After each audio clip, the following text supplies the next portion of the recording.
permissions requested, etc. Within the contents folder, there is usually also a directory called resources, which contains the resources of the application. Among other things, the resources folder contains localized versions of the application's nib files. Other common subdirectories include plugins, frameworks, code signature, and shared frameworks. The frameworks directory contains frameworks used by the application and are used even if another version of the framework exists on the system. The shared frameworks directory contains frameworks that can be used both by the application that contains them and other applications. They are used only if a newer version does not exist elsewhere on the system. Plugins contains extensible code used by the application. The code signature folder contains information used by the system to validate that the package, to establish that the package originates from a trusted party and has not been tampered with. By default, the Finder displays application bundles, which can also be referred to as packages, as opaque files with no underlying structure. The contents of the bundle can be shown with the Show Packages Contents context menu item. New Step, by default, uses the name of the application to name the folder that contains application code. An alternative is to name them by the computer architecture, and the OS code is intended to form a fat binary, so the application can be opened on many platforms. macOS Framework Bundles. macOS frameworks are also stored as bundles.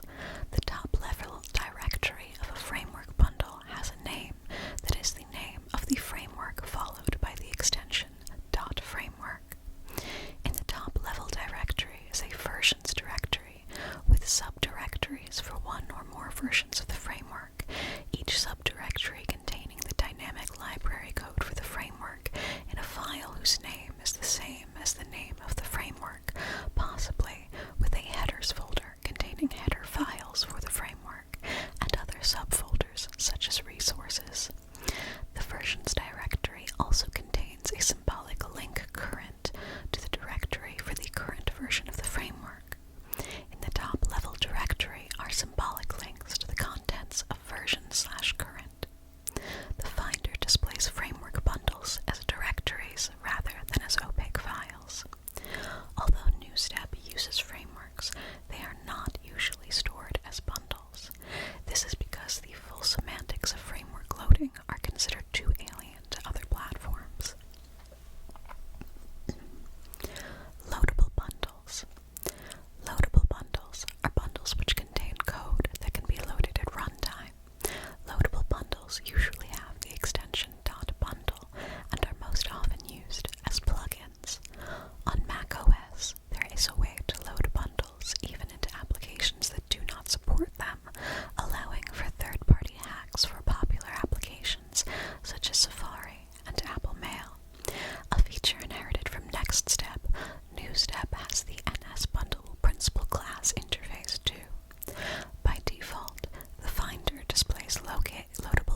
resource fork. A resource fork is a fork of a file on Apple's classic macOS operating system that is used to store structured data. It is one of the two forks of a file, along with a data fork, which stores data that the operating system treats as unstructured. Resource fork capability has been carried over to the modern macOS for compatibility. A resource fork stores information in a specific form, containing details such as icon bitmaps, the shapes of windows, definitions of menus and their contents, and application code, machine code. For example, a word processing file might store its text in the data fork while storing any embedded images in the same file's resource fork. The resource fork is used mostly by executables, but any file can have a resource fork. In a 1986 technical note, Apple strongly recommends that developers do not put general data into the resource fork of a file. According to Apple, there are parts of the system software that rely on resource forks having only valid resource manager information in them. The resource fork was conceived and implemented by Apple programmer Bruce Horn. Macintosh file systems. The resource fork has three purposes in classic Macintosh file systems. It stores all graphical data on disk until it is needed, then retrieved, drawn on screen, and thrown away. This software variant of virtual memory reduces memory requirements from 1 megabyte in the Lisa to 128 kilobytes in Macintosh.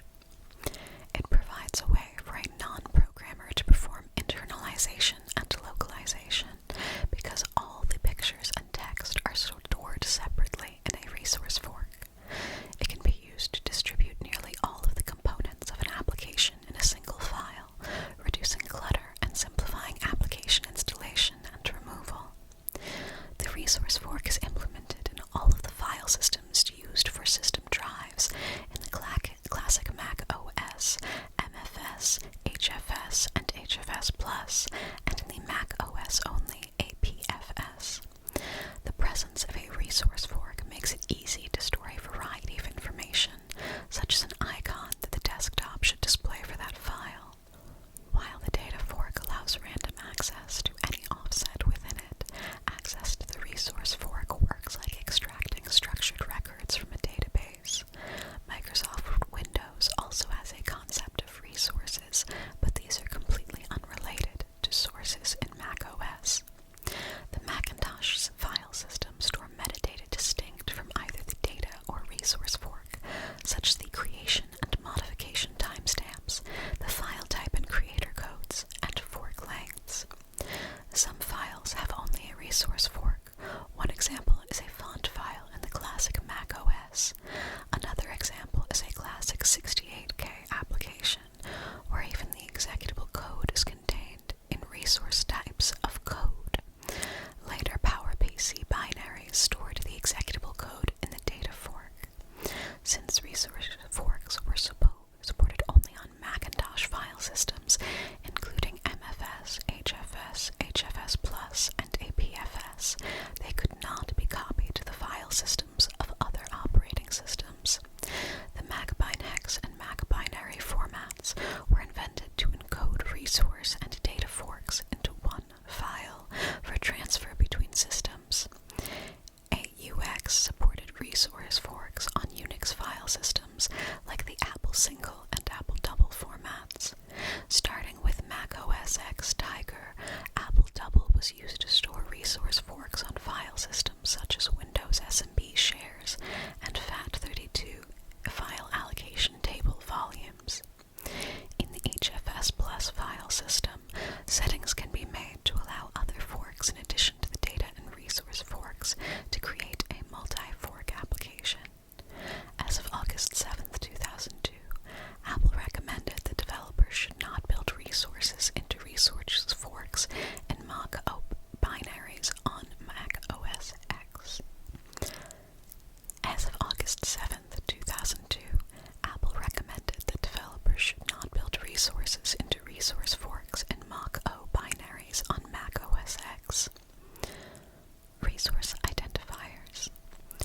Each resource has an OSD type identifier, a 4-byte value, an ID, a signed 16-bit word, and an optional name.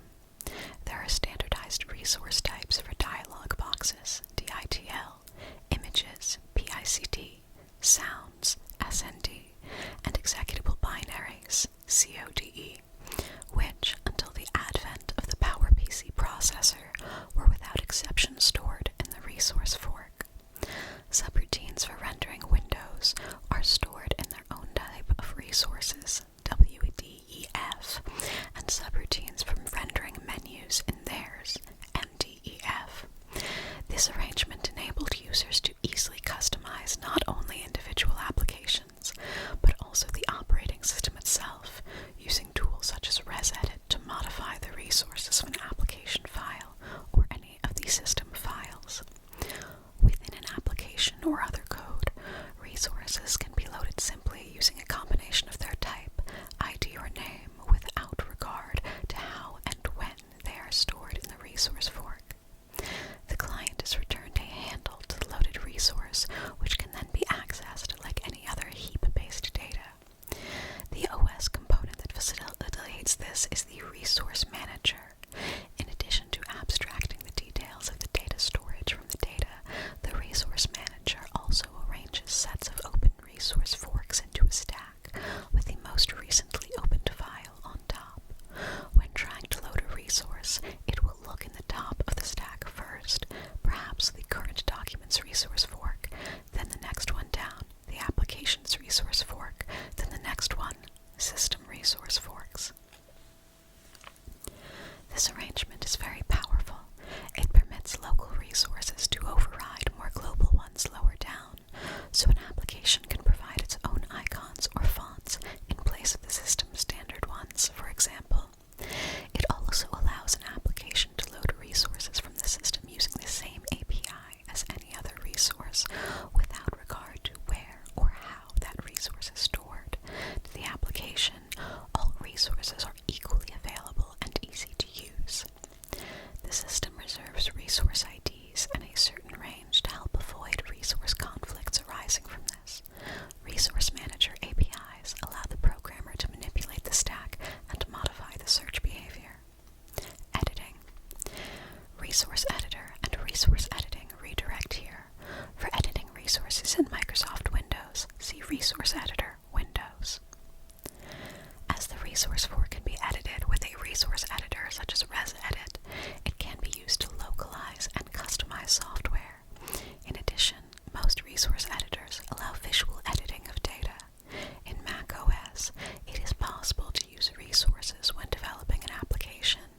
However, if the application may need to be used in UFS, it is also possible to configure it so the entire resource fork is moved to the data fork using the raw resource file setting. The integrated development environments distributed for free by Apple Inc., which include MPW and Apple Developers Tools, include a compiler called Res. This uses a dedicated language, also called Res, which can be used to create a resource fork by compiling source code. A decompiler, dres, which can be used to change a resource fork back into Res code, is also included. In the structure of the resource fork, there's a piece of data called a resource map, which stores the positions of resource data items. This can be used to allow random access to resource data based on the defined IDs and names. The resource fork can be thought of as consisting of essentially two objects, the resource map and the resource data itself, but in fact each data type is a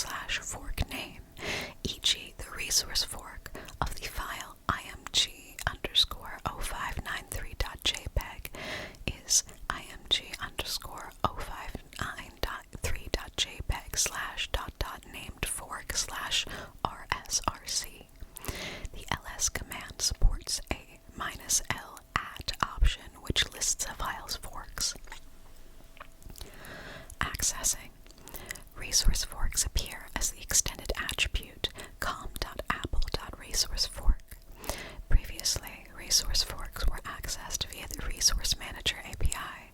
This API is now deprecated. Under the deprecated API, 1.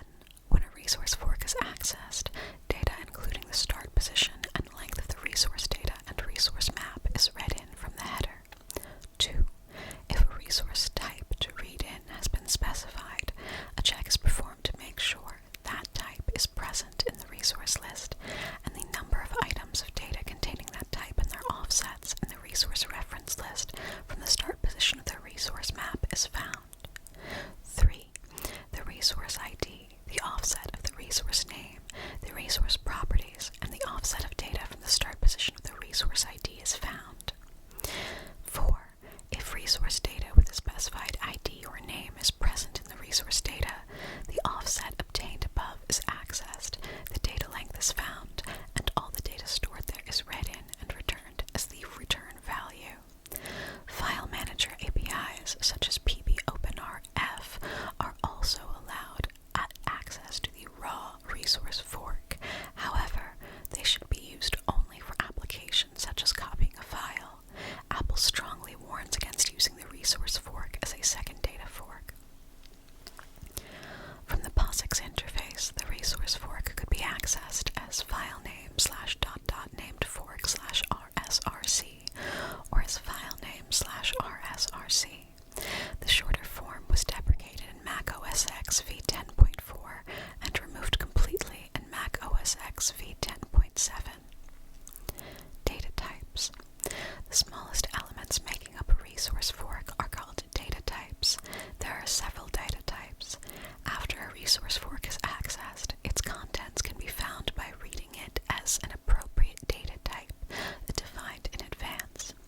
By placing definitions inside the program stating how data is to be treated, this makes it possible to store resources called TMPL resources as well.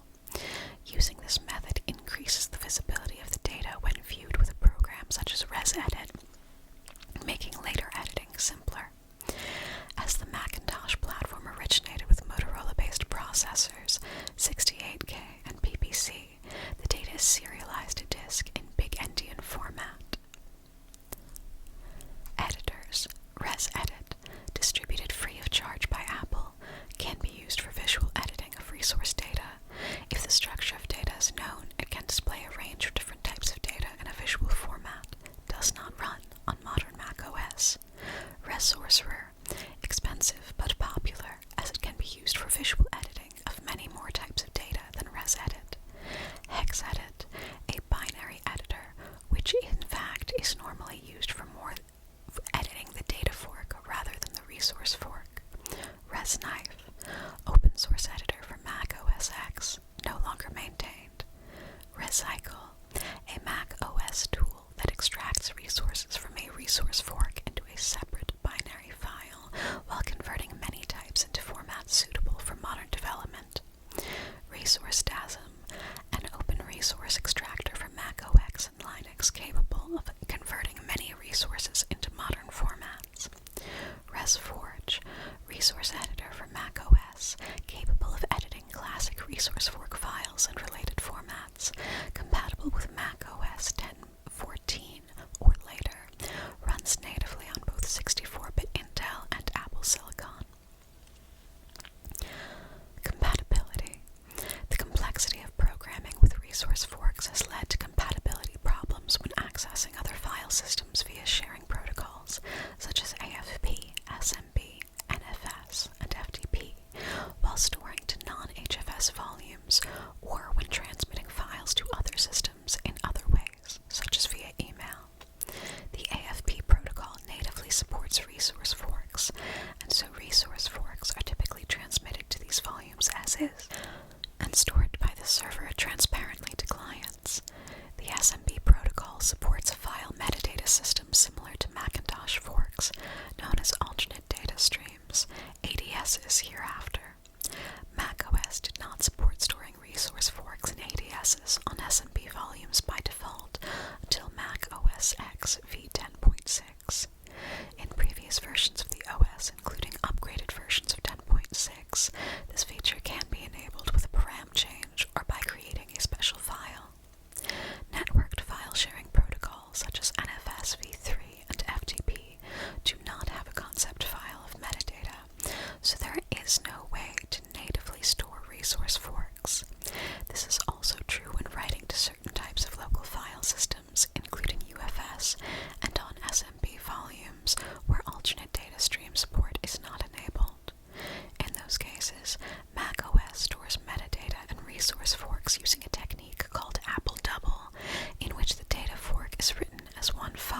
example, example_file.psd would contain the data fork, and ._example_file.psd would contain the resource fork and metadata. Compatibility problems can arise because macOS will handle resource storage of resource forks differently depending on the macOS version, settings, and file system type. For example, on an SMB network with a mixture of 10.5 and 10.6 clients, a freshly installed 10.6 client will look for and store resource forks on an SMB volume in ADSs, but the 10.5 client will by default ignore ADSs and use Apple double format to handle forks.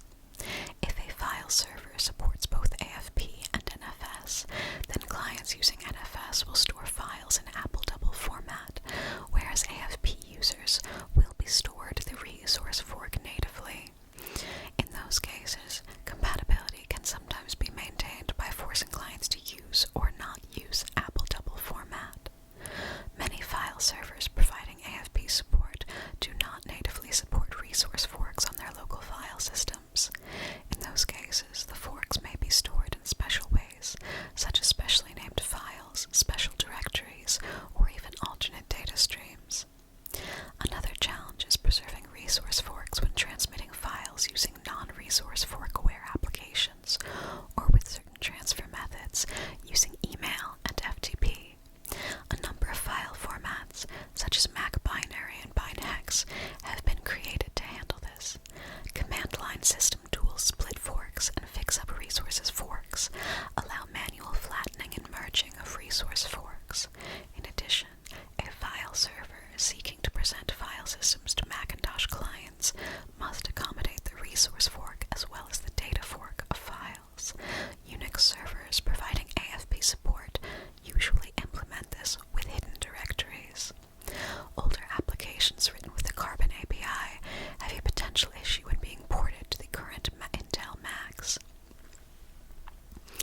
While the resource manager and operating system know how to deserialize data correctly for common resources like SND or MOOV, resources created using TMPL resources have to be byte-swapped manually to ensure file interoperability between PPC and Intel-based versions of an application. While the resource map and other implementation details are big-endian, the resource manager by itself does not have any knowledge of the contents of a generic resource, and so cannot perform the byte swapping automatically. Until the advent of Mac OS X v10.4, the standard Unix command line in Mac OS, such as CP and MV, did not respect resource forks. To copy files with resource forks, one had to use Ditto or CP Mac and MV Mac. Other operating systems. The concept of a resource manager for graphic objects to save memory originated in the OOZ package on the Xerox Alto in Smalltalk 76. The concept is now largely universal in all modern operating systems. However, the concept of the resource fork remains peculiar to the Macintosh. Most operating systems used a binary file containing resources, which is then tacked onto the end of an existing program file. This solution is used on Microsoft Windows, for instance, and similar solutions are used with the X Window system, although the resources are often left as a separate file. The Windows NT and TFS can support forks, and so can be a file server for Mac files. The native feature providing that support is called an alternate data stream. Windows operating systems features, such as the Standard Summary tab in the Properties page for non-Office files, and Windows applications use them, and Microsoft was developing a next-generation file system that has this sort of feature as a basis. Early versions of the BOS implemented a database within the file system, which could be used in a manner analogous to a resource fork.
basic resource